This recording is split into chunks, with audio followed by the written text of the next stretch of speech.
Good morning, welcome to On the Level Racing channel, and today we have our two meetings once more. It's the same as Saturday, which is from Ascot and York.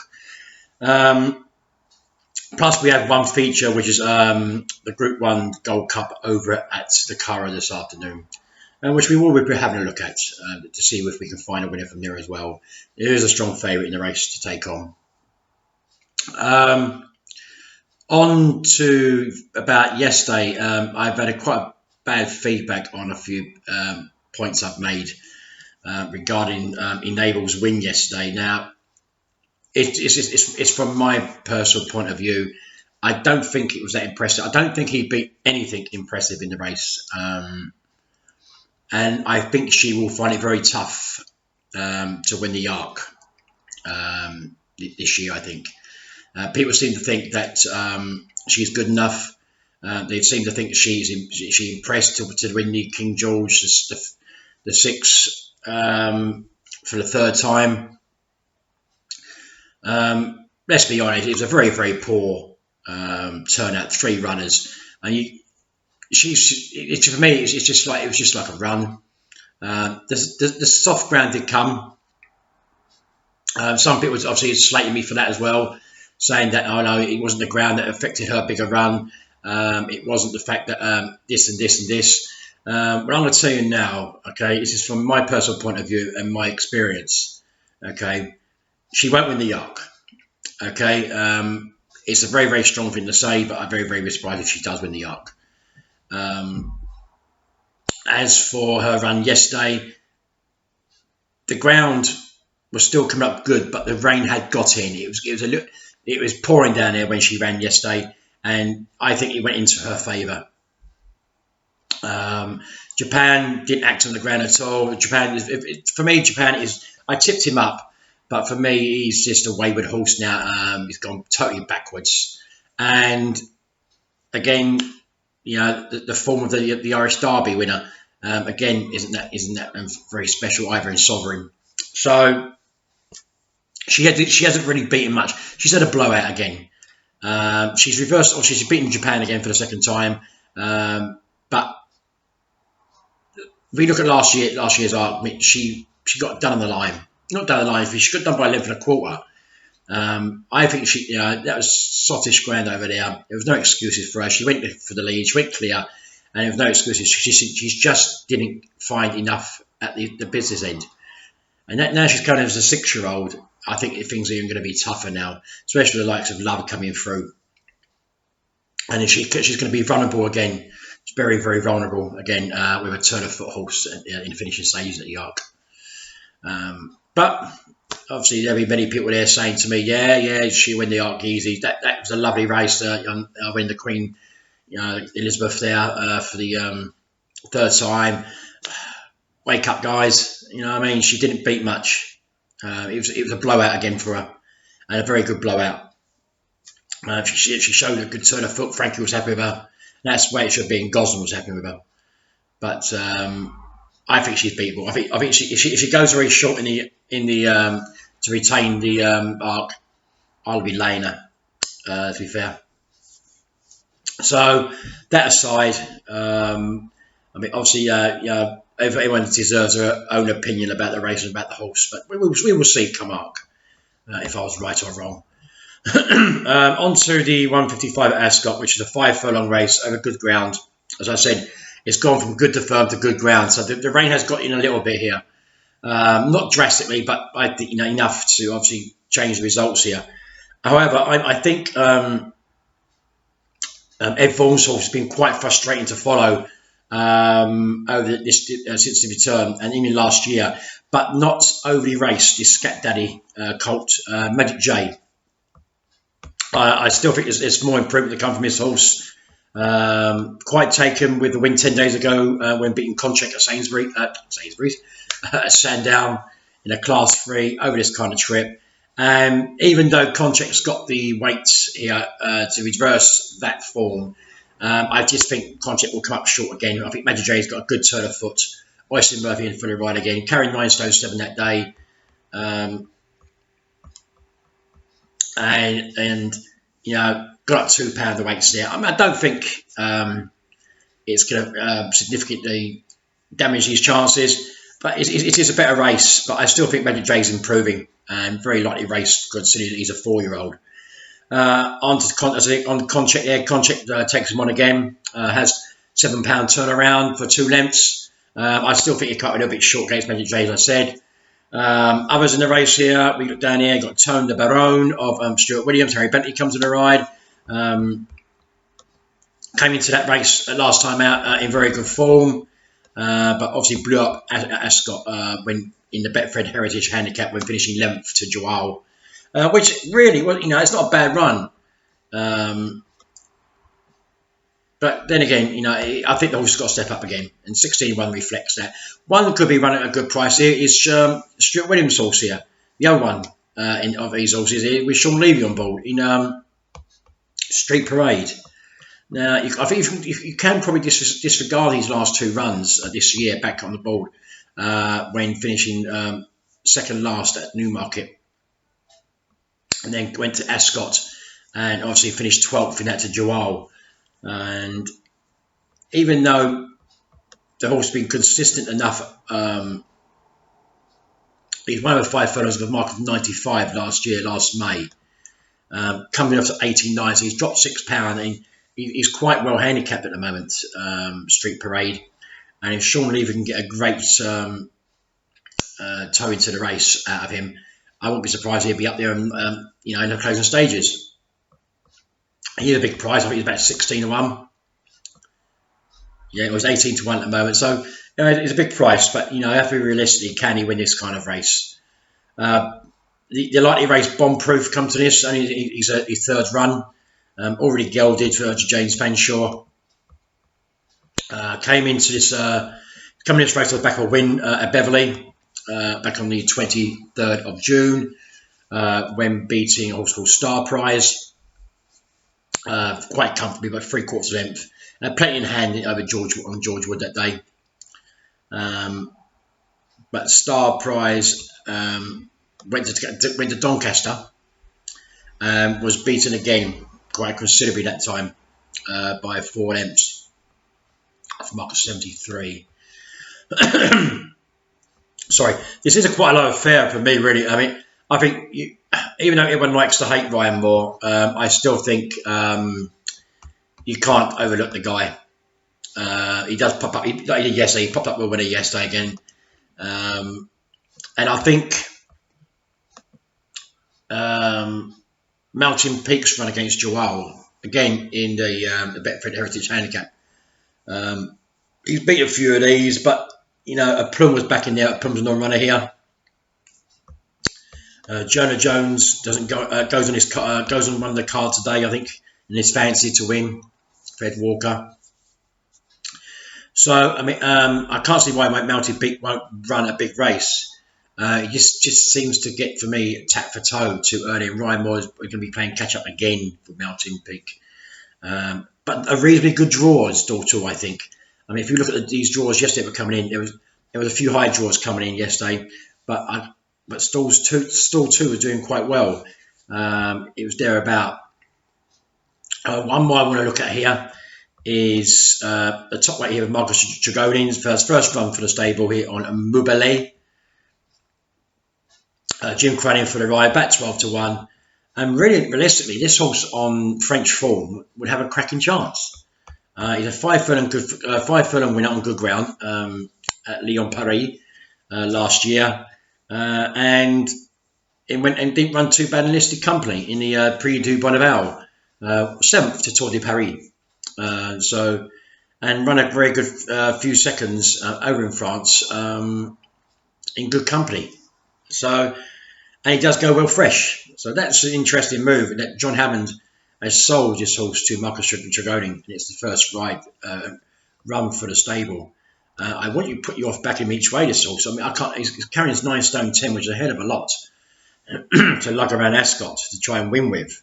I mean, there's been no money around for him. Not that I can see. No, he's stable at 12-1. A lot of money running for Magic J here. Mountain Peaks dried up a little bit from this morning. So I'm going to stick to Magic J here. on a 2-point win at 9, at 2-1. We're missed the 9 to 4, I'm afraid. 2-1, 2-point win, bet 365, Magic J, and just have a little watch the market if there's any movements for Mubale, the top weight here for Marcus Dragonin. I just want to see if this is back to actually on the day itself here. You never know, there could be market moves actually, when the race appears. Just keep an eye on Mubale in the market, that's what I say. But 2-point win anyway, Magic J. Hopefully get the favourites off to a good start for the day. I am going to do it in race order for you guys. Be careful because it does state different times on the ITV racing page. There's a 5-minute gap on the race times here. So the first race is not the 13:50, it's the 13:55. So it's 5 minutes extra today. So where it would have been the 14:05, it was now the 14:10 at York. So the 2:10 at York, which is over 7 furlongs, the Sky Bet daily price at Boost Handicap, Class 3 again, 12 go to post. A very competitive race here. And I couldn't really pinpoint anything fantastic here. It is a horse that I would love to win. I pointed out 2 horses in this race. One was called, which is quite a mouthful, Ali Maratalium, if you can pronounce that correctly. Ali Maratalium of Stuart Williams. Jason Hart comes from the ride. Now this horse has been pretty consistent on all 3 runs back since the return of the racing. It came out and ran a very good Newmarket second. It finished last of Newmarket to a horse called Blue by Wind. Then came out under Callum Shepherd and ran pretty reasonably at Newmarket again.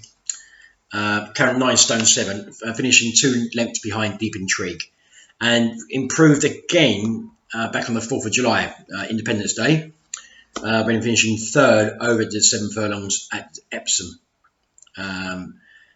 Staying on very well in the final strides, but he's been quite high priced. I mean, we'd have to go back on his form last year if he really had to realistically have a chance. And the stall 7's pretty good, and he's a good. I thought this horse had been going to Goodwood actually, not going here. Maybe it's the prep run for Goodwood. Maybe he will appear up at Goodwood next week. This horse, especially the ground, but the ground is a bit concerned me. I think he likes heavier ground than this. So the one I've really picked out here was down the bottom here. And we had a nice winner, nice little touch yesterday with a Fahey and a Mathers combination with Hartswood. So I'd like to hopefully that Right Action can run another good race here. Last seen winning 2 runs ago at Thirsk off a mark of 75. Winning quite comfortably after a good win operation under David Nolan. And then came out and I thought ran very well under a penalty. With the £6 penalty off 81 at Ayr. Again on over 7 furlongs by a horse called Prompting. Now Prompting beat him by 4 lengths that day, and that form has been franked again as Prompting has come out and won off 86 yesterday at York. So I mean the thing about Right Action is that he tends to run from the front and never lasts home in most of his races. However, Paddy Mathis on board this afternoon. Right Action, consistent type. He's had 2/3 and a win this year since coming back, and he's on a very low weight of 8 stone 7. I mean, he's capable of 81 to win this race. He's one of 81 in his career. We go back to Doncaster last March when he won off not 81 under Sylvester D'Souza, won really well at Doncaster. I think York will suit this horse. And I can't see why he won't be in the frame again, and at a very big price for Action, especially 8 stone 7 he's back. It's not a great race. The likely horse everyone will be back in here probably is Firmament, purely because it's a local trainer, Tud Opener Amira, and we know about what these guys do at York. Presidential, Roger Fell's horse. Curtis comes in for the Ben Curtis comes for the ride. Very good 3rd last time out to Masked Identity at Newmarket on soft ground. And like I said, if the ground is gone soft at York, I don't think it has. I think it's more good to firm now. Presidential will be staying on in the final stages, but he would probably, he probably wants his firm the ground. So presidential will have to be respected from stall 8. But I'm going to go for a little each way bet here on right action. Not a great deal. We're going to go half a point each way. And he's round 14 to 1 in the 210 at York. That's right action, half a point each way at 14 to 1.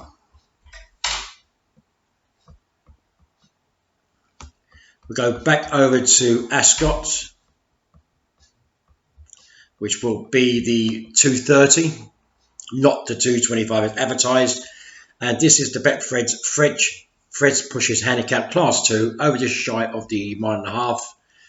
Very, very hard race to get here. And I think it's going to be very hard to beat Haggis's horse here, Country. Tom Marquand in for the ride. Nice to Barbie gelding here.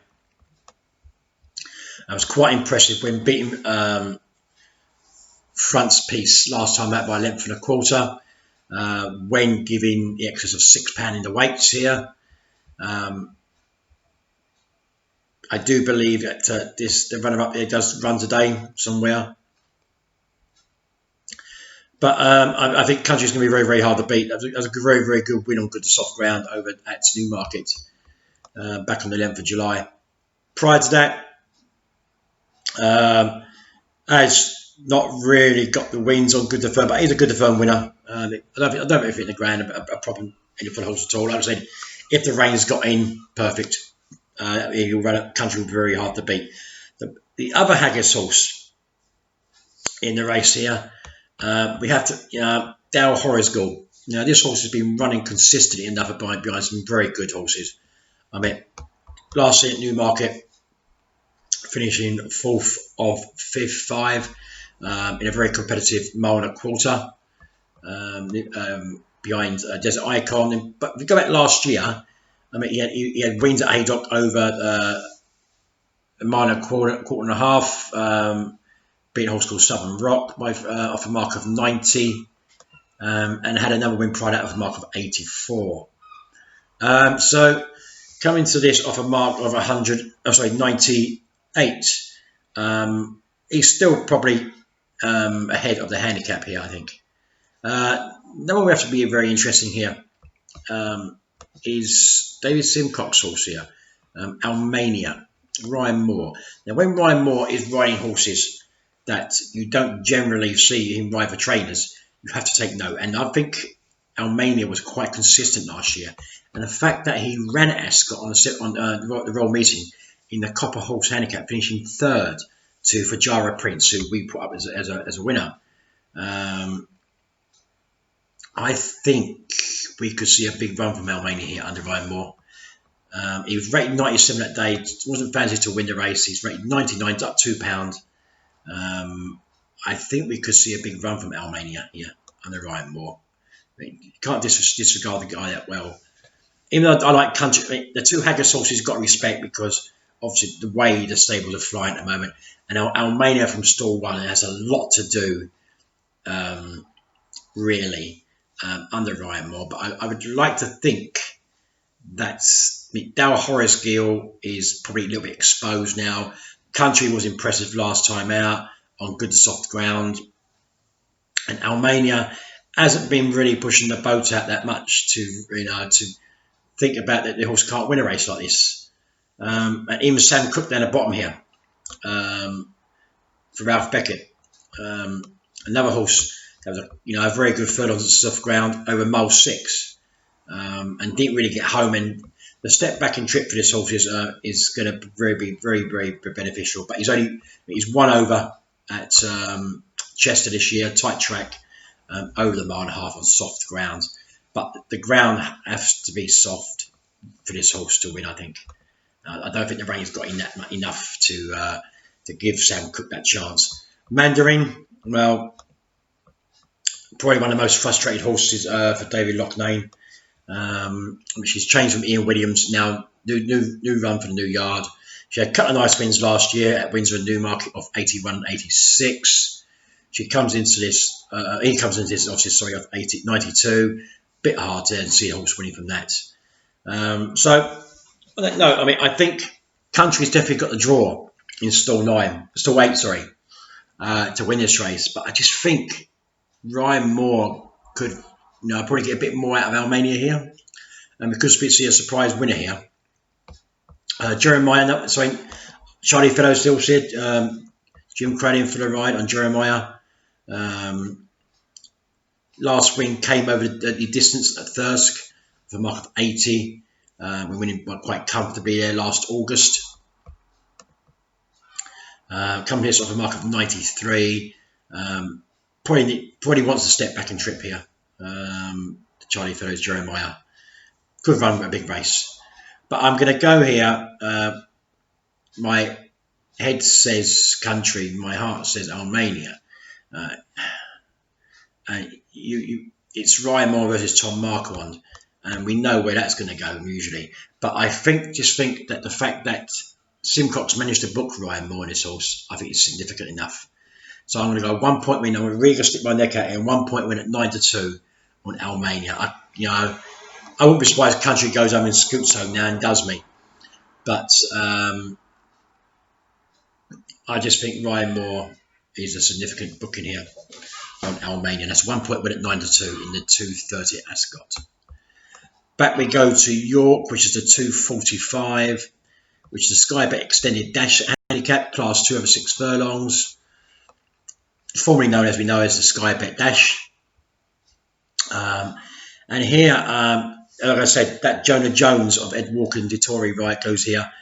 2 good thirds this year since it started back.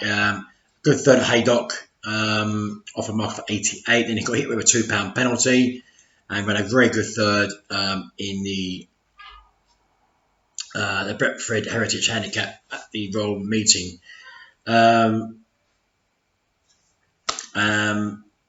Finishing third there behind Mountain Peak, who also runs today. And that was under David Probert that day. Now, it's very hard to see that, Ascot form was always good, and that was his first run at Ascot. It was quite a good run. I mean, he's more well known to win at Haydock, but he's got a good drawing stall too. Jonah Jones, Dettori needs to really exploit this, and especially when most of the horses he's taken on here are pretty exposed. I mean, Comanche Chief, Wentworth Falls. Okay, they both won last time out, but they've been hit with a serious penalty. I just think Jonah Jones is nicely there on 90. Good race of 90. Dettori comes in for the ride at Ed Walker. I think a 2 point win at 5-2 on Dettori to get this one home in the 2:45 at York on Jonah Jones at 5-2, 2 point win. Now we go over again to, that was at York here, sorry, and we go back over to Ascot, was the 3:05. This is the Valiant Fillies Stakes. Not a great race for me, to be fair. Man, I'm going to have a little stab here at a horse here who's coming out of the Guineas, the 1,000 Guineas behind Love. Hasn't been seen since that race when finishing 10th in the Guineas of a rating of 80. Now, be realistic, he was 22-1. Dettori rode him that day. But the fact is that for me, to go into a Group 1 of that calibre of a mark of 80, you're not really going to get a good chance, really, are you? But considering he was only 22-1, there was quite a bit of each way money around for this Lord Lloyd Webber horse. Martin Harney comes for the ride this time. Excuse me. And I'd like to see Shimmering here of John Goslin's run a much better race. He's a 3-year-old. 3-year-olds have done quite well in this race. I can't see why. And Goslin won this race last year with Doomflower. So I can't see why Shimmering can't run a big race and bring that Guineas form on for this horse. Because most of these horses in the race, are not really fantastic. I mean, with Bilston Brook being taken out, you've got David O'Mara's horse here, Ryan Moore at the top there, Adrian Court. A lot of weight to carry around for this mare. Has been bouncing around against Nazif all season since coming back, and getting hit with a £9 penalty for finishing second to Nazif in the Group 2 Duke of Cambridge Stakes. It's ridiculous. He came out 109 in the Falmouth for £9 penalty and finishes second last. And he comes in again of 109, carrying 9 stone 3. I think it's very hard that Ryan Moore can try and get a win at this horse. I was thinking might look at here, Iconic Choice again, consistent enough, has been getting better every run, but probably out the depth here. Lady Bowthorpe, another one from Willie Jarvis, and again, which the likely favourite is going to be Miss O'Connor, I think, for purely because it's Haggis's horse, and Haggis can't do anything wrong at the moment. He's 9-4 in the market. One unbeaten horse now, 4 out of 4. Last seen when winning over in France, but winning the pre-Perth, the Group 3 over just a shade of a mile on heavy ground. And it was probably a weak renewal of that race, if you look over the past years. But now he's winning off a mark 104 there. He comes into this off 108. He's only got £4 for a group win. So he's only got a £4 penalty for a group 3 win. So she has to be respected in this race very much indeed, I think.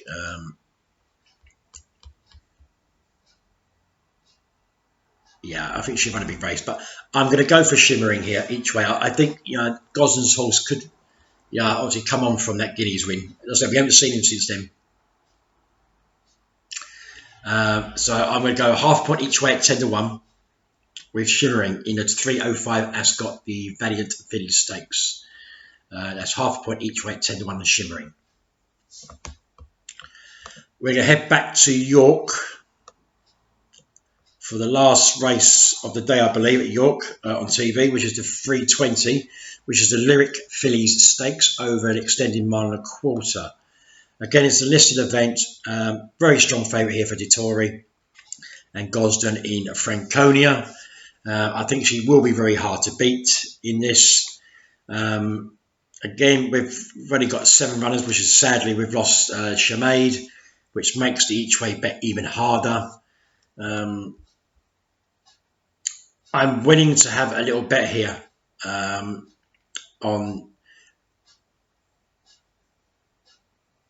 Well, it would have been Richard Fahey's horse here, but she has drifted like a barge. Wow. Okay. So, yeah, I would probably have an each way bet here on Michael Bell's horse here, Big Hearted. I mean, she's a nice filly by far. There should be no problem with the trip. And she's last seen finishing 6th in the Castle Filly Stakes over at Pontefract. When behind a horse called Antonio de Vega. McAwee, I think, has run well recently from that race. Finished 3rd in the Aphrodite Stakes recently, and also a very good 2nd in the Lancashire Oaks. So that's good form for McAwee. So yeah, and she was only like 4 lengths behind that horse, a mile and a half. I would like us to see this horse get a place. I mean, let's look at realistically. Last year, she was finishing 2nd behind the horse like Fanny Logan. So she needs a bounce back. The Pontefract run probably blew the cobwebs, and I like to think Kevin Stock can get a good tune out of her, despite giving weight around to a few here. But I think at 7 runners, I think Big Hearted can run a big race here. So it's half a point each way at 12-1. On Big Hearted in the 320 in York. Don't forget, it's only first 2 places. Depends who you bet with. You might be, if you bet fair, you'll probably get 3 places. You might even get free with Bet 365 Paddy Power on this race. Sometimes they do. They're quite generous. But I'll go half point each way on Big Hearted at 12-1 in the 320. That's the final race at York on TV. The final race at Ascot comes in the 340, which is the Princess Margaret Betfred Stakes over 6 furlongs, Group 3. And here I'm taking on the O'Brien horse with a horse called Caroline Dale of David Locknames. Now, I was quite taken with her win when scooting up at Windsor back on the 6th of July, 3 weeks ago. And she'd done that really well. I mean, she looked like she was beaten half a furlong. That was only five, that was over 5 furlongs, 5.25 furlongs. She looked beaten. But once Holly Doyle got the reins and got hold of her, she ran them really, really well. And I think she'd get these 6 furlongs quite comfortably. She's already run over 6 furlongs on the all-weather on her debut when finishing a very good second to a horse called Undertake, Roger Varian's. So I can't see why it won't be difficult for her to step up again. She's in stall 7. She's got a cracking jaw. There's no excuses for Holly Doyle. I mean, she could give this horse a good run from the front, and it'd be catch me if you can. Obviously, more beautiful of AP O'Brien's here. 13 to 8 favourite. Last seen, been finishing 9th in the Queen Mary. Again, that race has been franked a little bit here. Happy Romance was 5th that day and come out and won. Caroline Dow was in that race and finished 3rd in the Queen Mary. Just come out, as we know, and won. So More Beautiful has got a little bit to turn around. He was even money's favourite for the Queen Mary, and Caroline Dow was 100 to 1. So, considering that form's been franked, is More Beautiful, is a horse on that significant enough to be rated again as 13 to 8 favourite for this race, and Caroline Dow was only 7 to 2. It's a tricky one to call. I mean, we could say More Beautiful would come out of that race much far better. But they must have liked the horse for the horse to be at 13 to 8, even money favourite to win the race. And Caroline Dow was 100 to 1, finishing 3rd. You don't know where you look at this race. I mean, Lock Lane's got another horse in this race called Santosha. Down the bottom there. Again, she wasn't disregarded. I think this is quite full form. I mean, she finished 3 parts of a length in the Duke of Cambridge, Group 2 at Newmarket, behind Dandala.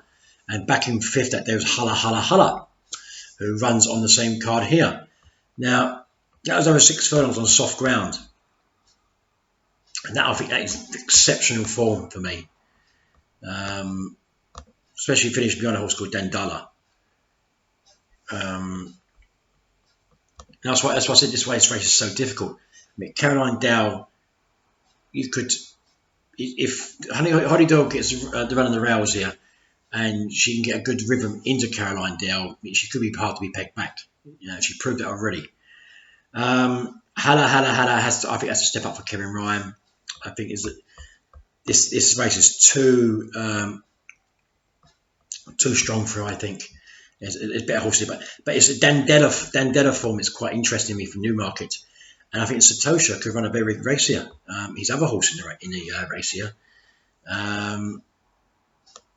with Thomas Greatrick on board. Santosha. Now, there's been a money weight round for Santosha, more than Caroline Dow, so that gives me an improvement here.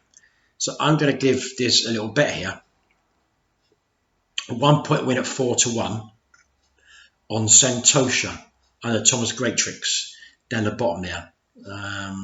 She's coming here off. She's the highest rate of 101 for this race. So that maybe significantly tells you something. So I think a 1-point win at 4 to 1 on Santosha in the 340 at Ascot. That's the final race of the day. But I'm going to add another horse here on the day here, which will be the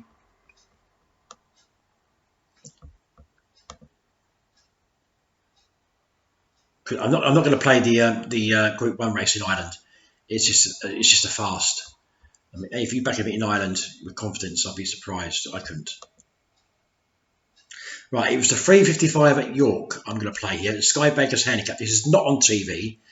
This is a Class 4 extended 2 miles, and I think there's more to come from a horse here called Red Royalist.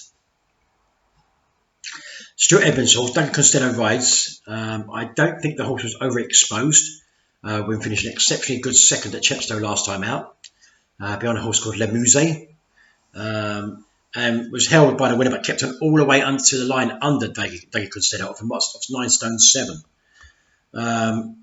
He was fancied a little bit in the market to run a big race. Prior to that run at Sandown over Mile 6, we're fishing again a good third to Nuet St George's. It was 20 to 1 that day. And the fact that he's gone from 28 to 1 in his first run back to 5 to 1 and run well again and only beaten by a neck gives to me the favour that obviously this horse wants to step up and trip a little bit further. Will get above the 2 mile. So that's where my bet's going to go here. Very simple, 355. There's others in the race you can look at. Jed O'Keefe's horses have been in good form. Theatro, again, step up and trip. Will want to step up and trip, I think, here. Stayed on well last time out, finishing 4th. And also, the other one in the race here is Enhanced, who was quite impressive last time out when winning. And again, steps up and trip and probably wants that trip. But I'm going to go for Red Royalist here. Daniel Costello and Stuart Edmonds here. Cracking price, I think, here at 5 to 1. 11 to 2 with Paddy Power. So I think a 1 point each way, 11 to 2. 1 point each way, 11 to 2 on Red Royalist in the 355 at York. So that is the selections covered. I'll read them back in race order for you.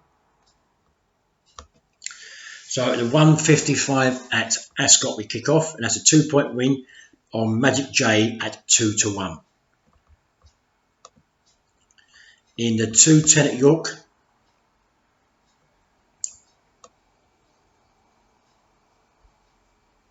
I'm on a half point each way at 14 to 1 on Right Action in the 210 at York. In the 230 at Ascot,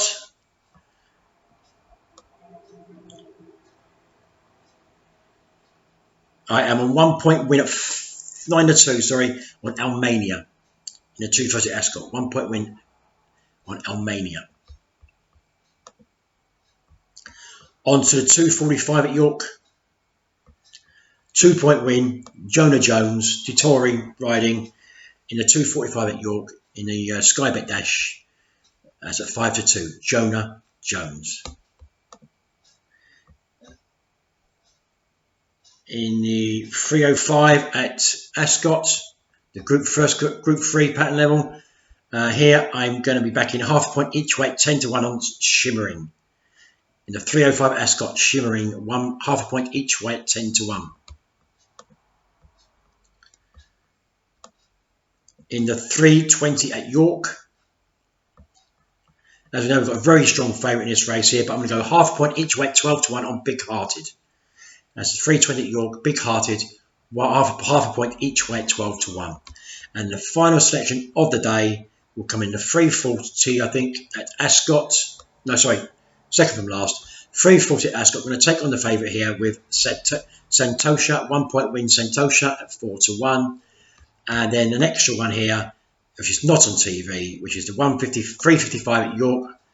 And this is a bet on 1 point each way, 11 to 2 with Red Royalist in the 155 at York. That is not on TV, by the way, guys. So that's the selections for York and Ascot for this afternoon on Sunday.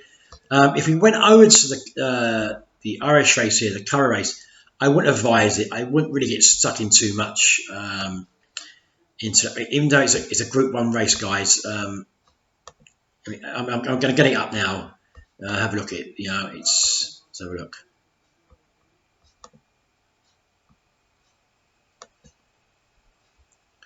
Well, if I can find it.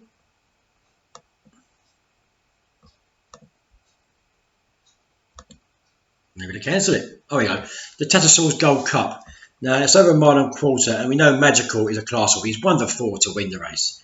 And rightly so. Rightly so. I'm not going to put a bet up. I'm just going to put a suggestion up. As we know, O'Brien's has got a few in the race here. He's got 1, 2, 3 in the race.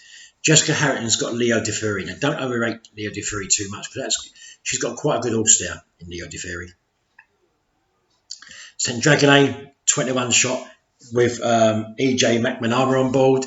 Obviously, we know what he done. He won the English Derby. You never underrate him. Wayne Lorden comes in the ride for Magical, and Beggy comes in for the ride on Armory. Armory is the interesting one.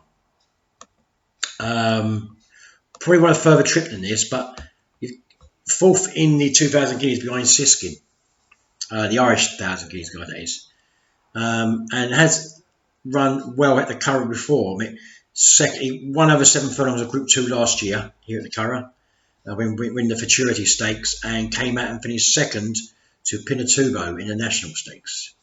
But depends how strong that field is. We know about Pinatubo at the moment; you seem to be struggling. Very hard to beat Magical, but we don't know what O'Brien's got up his sleeve here. You just can't trust the guy. I think Leo De Ferry could give him a good race, but I think Magical's too classy. So are we looking for an each way bet in the race? No. It's up to you want to do it. If I was going to give you a piece of advice to back the horse in this race, I would say you couldn't look further than Leo De Ferry. I think the horse will run well at 14 to 1. That's what I'm saying. No bet covered. But so anyway, that's the two meetings covered, Ascot and York. I hope you're lucky again. As I said, we're quite way up again. We're in the 400s again, profit for the month. We still have a few days left to go. Goodwood's around the corner on Tuesday starting, where I'll be covering all 5 days completely on TV racing. So like I say, guys, be lucky. I hope you have a good Sunday. As you know, it's the final day of the Premiership football this afternoon. Who goes down, guys? Watford or Aston Villa? It's going to be a cracker. Will West Ham lay down, let Watford win? Oh, sorry, let Aston Villa win, or will West Ham actually hammer them? We'll see. But anyway, good luck. Have a good day. Don't get bet too madly. Stick to the guidelines. Stick to the point system. And we're doing well. Have a good day, guys. All the best.